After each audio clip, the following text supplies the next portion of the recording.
Her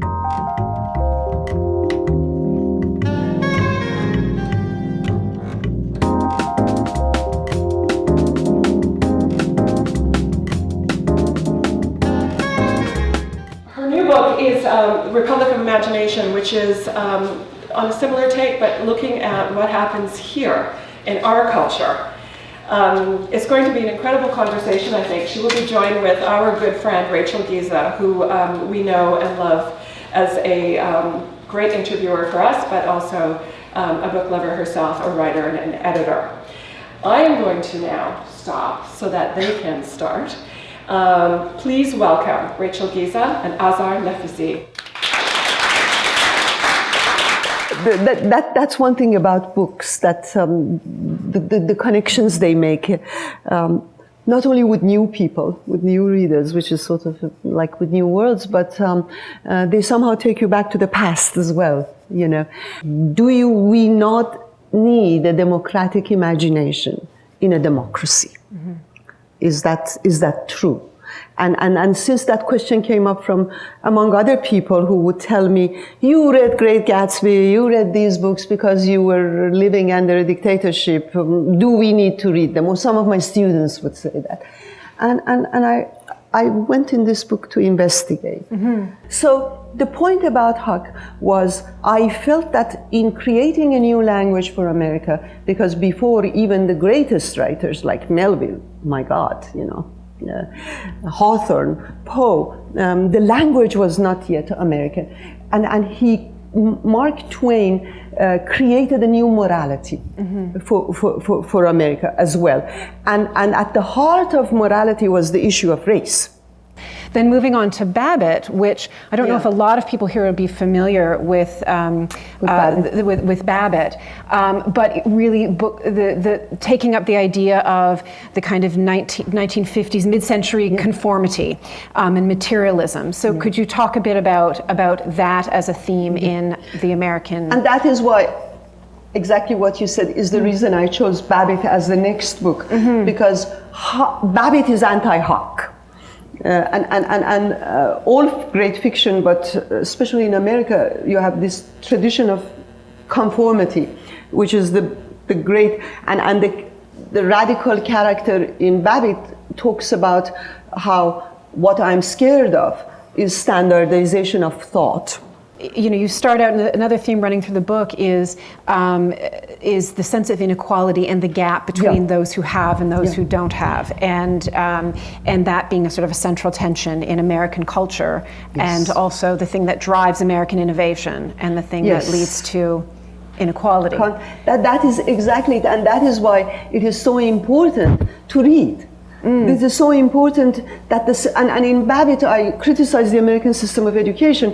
It is really not the issue of this Common Core that now Obama has brought, or No Child Left Behind that George W. Bush brought. These reforms won't do anything because it is the gap between the public schools that are poverty-ridden and the private schools, and the fact that now the charter schools get money from the government, but all the it has become a business. Mm-hmm. Everything is justified as business. And that is another strain in America, the Ayn Randian strain. Mm-hmm. And it seems, because I don't want to give the impression for people who haven't had a chance to read the book, which is really wonderful, that this is a book that's solely critical of America, because there's so much a celebration too in these very things. You say in the book early on, America, to my mind, cannot be separated from its fiction. No, that is why what I was trying to say was that my hope is not in this jingoism of people who are now talking on Fox News. I mean, and I don't want to talk about Fox News. It's also obvious that one should not really, really, because, it is a very easy target. At first, I had a big thing on Sarah Palin comparing her journey on the river in Alaska to Huck's journey, saying that we have now become parodies of our myths, But I thought, why do I care about it? I do care, but not to give her space in my book. But anyway, we talk to someone who can't hear us. And we talk about ourselves. We don't talk to one another. We don't listen.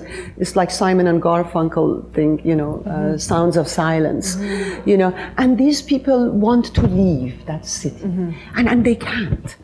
What saves them, and there's a glimmer of hope at the end, what will save them is the passion.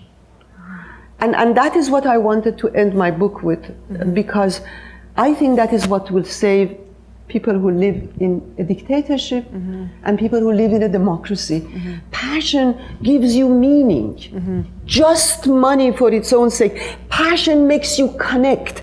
Yeah, that is why, you always feel that books are so prophetic, because they sort of predict what will happen if we go a certain way. And you have science fiction, we were talking about it.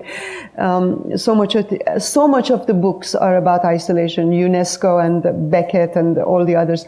And I think that is why actually communities become so important.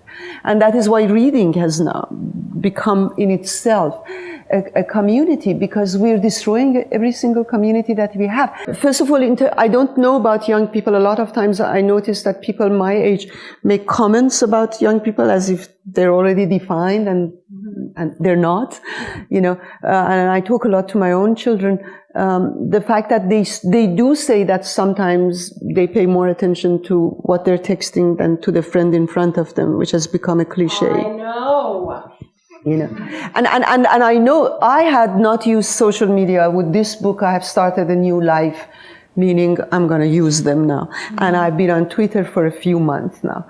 And I know the seduction there.